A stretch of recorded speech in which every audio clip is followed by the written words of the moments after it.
Just want to get out of bed at about 3 o'clock or 2 o'clock. About 8:30 going to the gig. Right. We're on. We are on. How Yes. are you? Now, I was just thinking coming down here, all the time I've known you over the decade, you were always doing music. And it struck me, was there any time, your travels to the States, all those times, was there ever a time in your life when you weren't doing music? Did you ever kind of I turn... was a teacher for 3 years. Ah, I right. was going to turn into an axe murderer, so I didn't. I worked in the Dublin School of English and I taught in Spain as well. Right. And I didn't work as a musician then. Right. That's the only time. And I was made that some notes because you asked me about my early life. Oh, good man. I'll So write we it go down through them. because you'd said to me, so what did you do then? Lord? You don't remember? I can tell you when I started. Well, I was going to ask now because I would think it must be... Was it family influence? Was there people... Yeah. We had 2 pianos in the house, not because we were posh, because our granny came to live with us. Right. Us. And my mother was a grade A pianist and keeps reminding me that. Aye. Just that's a nod to my own family there. You know what I mean? So that my grandmother brought her piano in the dining room, and in the drawing room was the family piano, right? Right. So my brothers and sisters were all trained properly, and apparently mum taught them. But couldn't teach me because I used to watch her hands. So it was like old MacDonald's farm. Very good on. Next page. Because I did it by ear. And Right. So I used to copy them. That's Okay, how I started. right. But I can tell you where I really started and where I met Brian Farrell. Right. Because I remember this today. And were you were what age were you been this time? 13. 13, I right. thought it was like 20. It's not. Let me tell you. 13. Wow. Well, I guess So, I'm in- 20 years ago. Well, like, how am I looking? Where's Hey. Elvis? He's out there somewhere. Sunbathing in the sky. There you go. My brother was part of a carol group, right? Okay. Old Greystonians would be interested in this. Yes. Yeah. It was called the Cecil Beer. Oh, they're still working now. They still do every Christmas. They come around all the estates. Yeah, they're still active. And they're still called the Cecil Beer. They are. Cecil Beer Ecumenical Folk Group. Oh, now my they're the sister-in-law. Cecil Beer carol singers. But yeah. Carol singers. There you Cecil go. Beer Ecumenical Ah, okay. carol singers. That'll be an Quite ecumenical right. matter. That's nice. That's good. Yeah. And I was allowed to go when I was 12 or 13 because my brother did it, right? Right. Played guitar, Ding Dong Merrily and High. But in between, there was this bloke about 2 years older than me, and he was playing Status Quo in between houses. And I went, Boom. what are you doing? Bringing the devil's music to a What is it? carol singing. And Brian will tell you, it was Brian Farrell, right? Now, he would have been 15, which was ancient. Right, right. I said, show me that. Show me that. And he'd do an impersonation of me. Show me it. That's where I met Brian. Nice. Wow. That's where it started. We were in different gangs growing up. Right? He was Well, a couple of years older than me, and still is a couple of years older than me. This is so like the Quarrymen. This is Lennon and McCartney all over again. Yeah, So nonsense. did you Good man. kind of give it? I don't know if you got quite a bit of time between that first meeting and actually being right. A school that introduced you to. He was doing it again. Right, He was playing right. Status Quo and all sorts of cool stuff. I said, show me that. We were in different gangs growing up because we were different age groups. It matters when you're a teenager. You know what I mean? It Right. doesn't matter now. Got to about 19, something like that. I'm getting there. Hey. 19, something like. You wanted to do this. You went after this and gather around, right? Yeah. He was the guitar player for his gang, and I was the guitar player for my gang, and he gave me a call. We got together, we started playing. We found tuning old records. We know Boom. and we'd never heard of like down tunings or modal tunings and scullion records, and we did all that. Right. We were asked to open for Freddie White and UCD. It didn't happen, but we rehearsed and we played. And how did you? But like say that for example. How did you get asked to I was in support? UCD at the time. Ah, right. And it was already known then, obviously, out there that you were doing that, like you were a musician, that you were getting I there. told the woman who was involved because we were doing this. Right. But Brian was always the pushing one. Right. But Okay. I was the good guy. He was the bad guy. Hey. He was the money man. There you go. Great He at it, Brian, you. you're great at it. Yeah. He really was. But did you kind of know then, or was it just pure bravado that this is what I want to do? Were you just having fun, or? It's just, I always played. I got a guitar for Right. Christmas, My dad, God rest him, gave me a guitar. And I just always played every day. I never practiced a day in my life. I just Wow. played. You know what I mean? And I do like, you mentioned Tiernan and then Scullion, and there would have been John we- Martins and all that. Were there certain? All of that. Yeah. We just kind of discovered all that and then got to know each other. We went on a famous holiday for like 3 days with Shane Lennon. Wow. 2 weeks later, we ended up busking with a clown from, a real clown, like Hey. from Disneyland. Right? And there was various stories about people trying to sell Shane a horse. And Where were you? I hope you're in. Were you? League, Clonakilty, Right. all over Kerry. Right. We were kids. Like, Nice. We were 21 or Yeah. 22. Yeah. We got to know each other well. and started gigging about, I think, 83, something like that. We got a gig. Brian organised a gig in the Cheese Hotel ballroom. Great. And it was like £1 or whatever like that, We rented gear from Eamon Clancy, of the famous Clancy brothers. Da-doom. Good old Eamon, yeah. Nice. And we had to get 15 people in, because that's what it cost, I think, to rent the gear. Well, that could have been from Dickers at that stage. We got 15 people in, and we did okay, and carried on. And then we started to gig down to the Woodlands and plan as Brian and Woodsy. Like that. Yes. And did that sort of, I don't know, there was a kind of a... we were doing all sorts of songs. We did all the Tiernan Road songs. We did all the Scullion songs, right? I think Robbie Overton was annoyed once because he was playing down the town with proper Scullion. We were a huge crowd doing it. But we said we weren't nicking his stuff. Doing a tribute to what they were doing in a way, and yeah. But that feeling of when you're in a band and you sort of know this works. I remember feeling that with the Baskervilles in particular. There's just a period where you think, oh, this all works. You can go back before the Baskervilles. Right, but that's the thing. Was it a time when you sort of knew? Was it early? Go back before the Baskervilles. Yeah. We have Pharaoh. That's true. Readers of the Greystones Guide. Oh yeah. Paul was in Pharaoh. Was I in Pharaoh? You were in a band called King Under Mountain. That was a good name. For a second. We were in rival bands in 17. We were called the Air Limits. And then we were called the Urge. All of us were crap. Yeah. We thought we were good. Like, you don't think you're good when you're 17. I was good though. I was really good. Yeah. That was just that was it. But then it was sold out as well. I'm trying to remember the timeline. That was all covers. Yeah, all that. Yeah. But that idea. But that idea of a steel band down the Woodlands. Oh yeah. Well, I'm trying to get a history of the stables together. It'd be great to get that whole period of time just marked in some way. Yeah, and Gay Woods. Freddie White played there, of course, and then Alligators. Robbie Brennan. I'd never seen anything like it in my life. Yeah. Throwing the confetti, I just dumbstruck. Boom. But for you and Brian, was there a point where you knew this is all working, or I don't know, it was just sort of you just kept going and you never had time? We didn't think about it. Like I was a student, right? And we gigged at the weekends, and then we gigged more at the weekends, and we were filming places out around, locally. Yeah. All our friends came. Sure. Right, do you know what I mean? But the thing is, friends come for the first maybe 2 or 3 gigs. If you're not good, they don't go. But if they're not good, they don't come back because they know exactly what they're getting, and that was the joy of it. When you do love it, it's a wonderful. We started to get a bit wacky. Good. I remember the time that Brian thought I was a lunatic. It still does. But it's your heavy drug period as well too. So yeah. I'm not sure this is a good idea. But yeah, you kind of went wacky and oh yeah. I think the ladies would like to see you without your jacket. But that idea of when you say you went... Ba-boom. I'll just check the dog hasn't got the dart. Oh, he's out there somewhere. There he is. Boom, boom, boom, boom. Elvis is not out there. Hi, I'm just checking that dog of mine. He went off by himself on the dart last week. I had him outside. And he, So we're doing all the silly stuff. But the wacky stuff now was... And then we started doing if I had a hammer on, I'd make up limericks. Nice. Limericks. Yeah. Lyrics. We do have an Nagila, the Jewish wedding song, right? Wow. We were playing in a place called Davon's Wine Bar. My dad, God rest his soul, would say everywhere we played, we closed down. It closed down just a couple of months after that. We were playing in the corner. It was in Dalkey, and they were all very loud. We're playing away, doing our thing. Right, just as we thought nobody was listening. Nobody at all. So we did this at the blues riff, and I made up a song called Crazy Love, which is filthy. Nice. I sang it at the top of my voice, and still nobody quite captured what the... And it followed me to the States. And it still follows me around, so people remember it. It's nice. So I don't know, we gigged really till about... From 83 to about 98. Oh, wow. No. Well, you had your 3 years in Boston, of course. Yeah. I have written. But you have 94, 95, 96. You're in Boston and you're doing incredibly well in the States. So it would have been before that, I presume, that you. Yeah. Till 89, 90. I went to America in 92. Okay. 93 and stayed till 98. But I kept visiting home, back and all that. Yeah. 4 or 5 months because I had reasons to stay, as you know. Sure. So, that's when things kind of got serious. Yeah. I was still broke, but I got serious. I released an album. So, that was 4th of March 1994. You release every time, and that does incredibly well in the Boston. Well, they got great. Got album of the year in one of the Boston papers. You're getting, folk artist of the year 3 years in a row, and Boston loves you. And that's a big city, and there's if they can love you, a lot of people can love you. There must have been a good feeling of this has potential, as all musicians when they're in that sort of high, you just don't know where it's going to end up. Was it a joyous time? Was it? It was great times. It was good times. I mean, I was away from home and I wanted to be home more often, but it it was good times. I spent a lot of time in New York. Okay.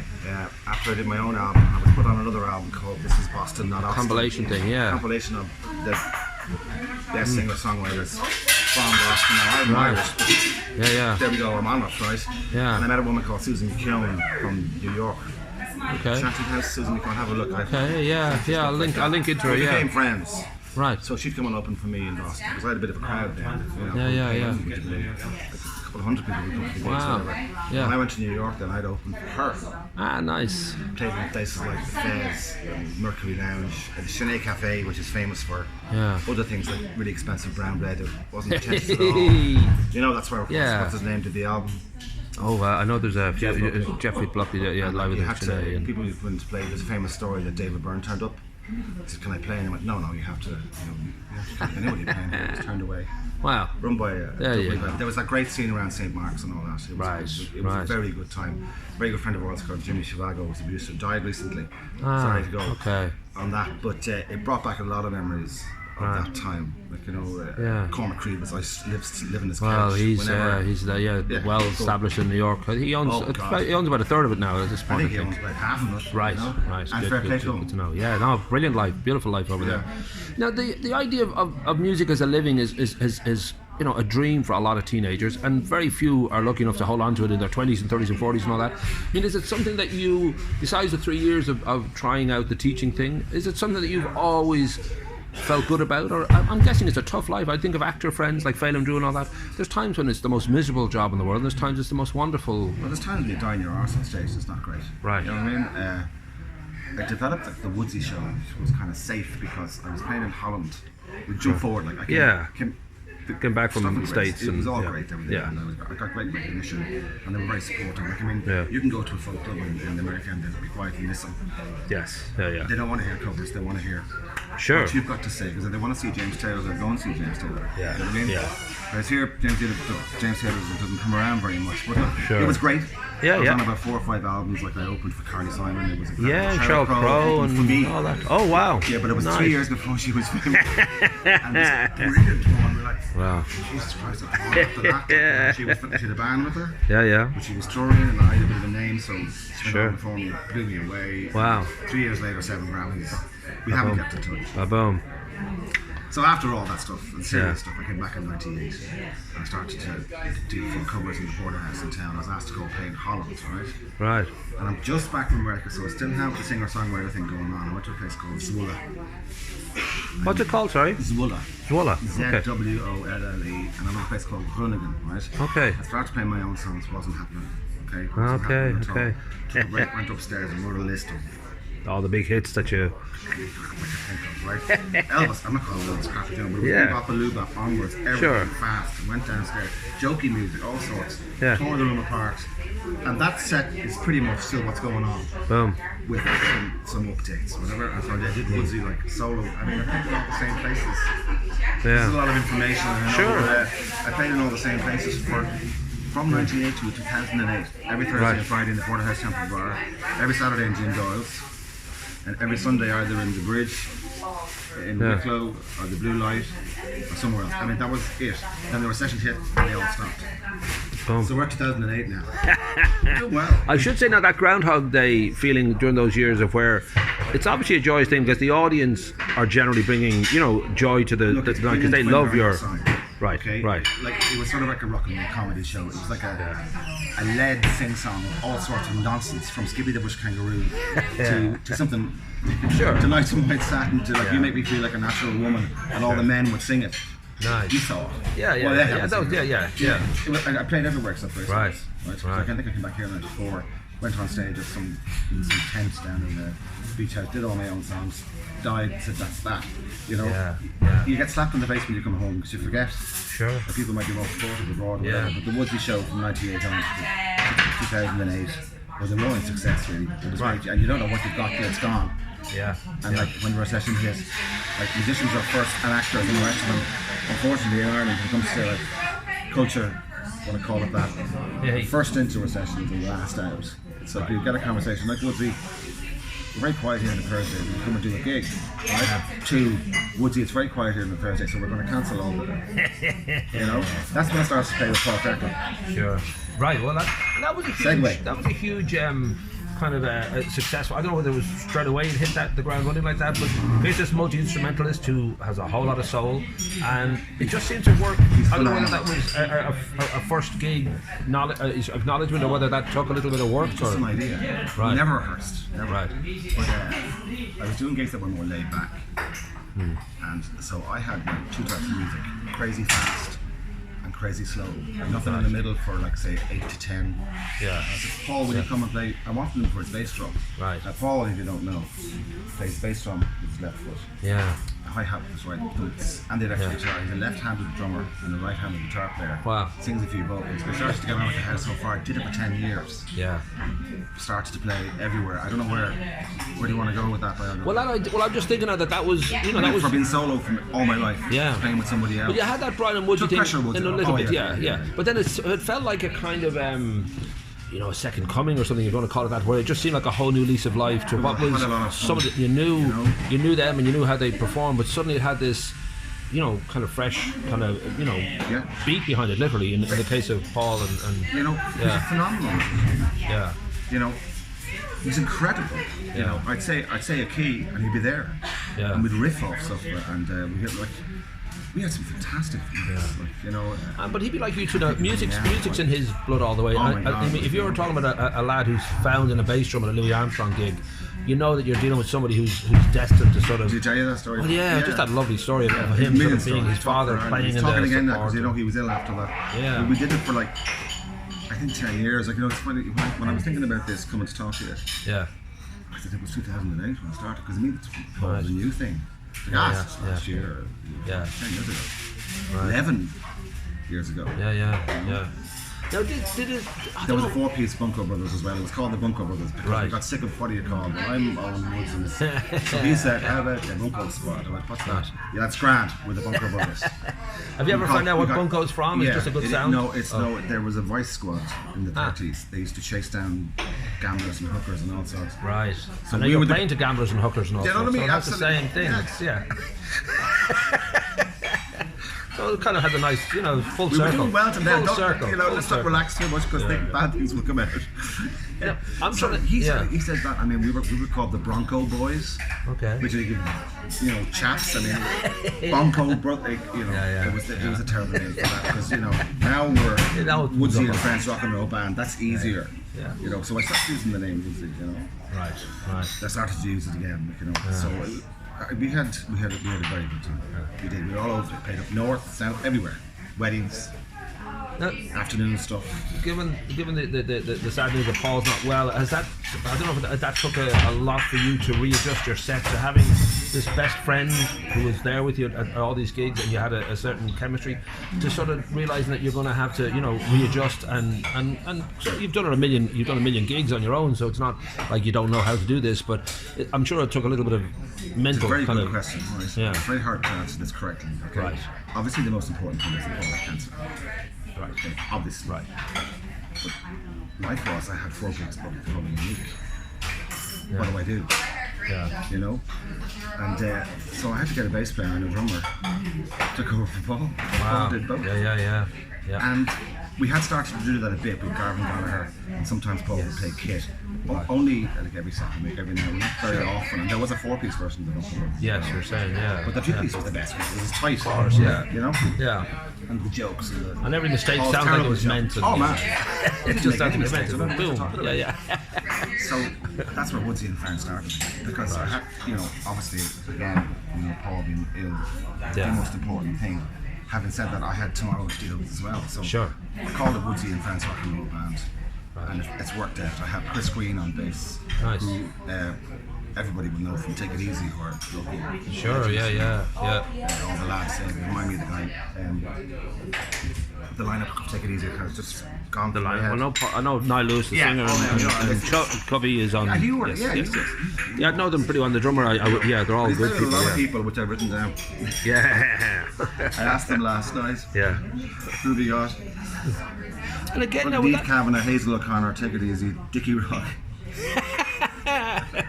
every it's a great lineup for a band. Gavin Povey, Brian Meek, and Joe Dole.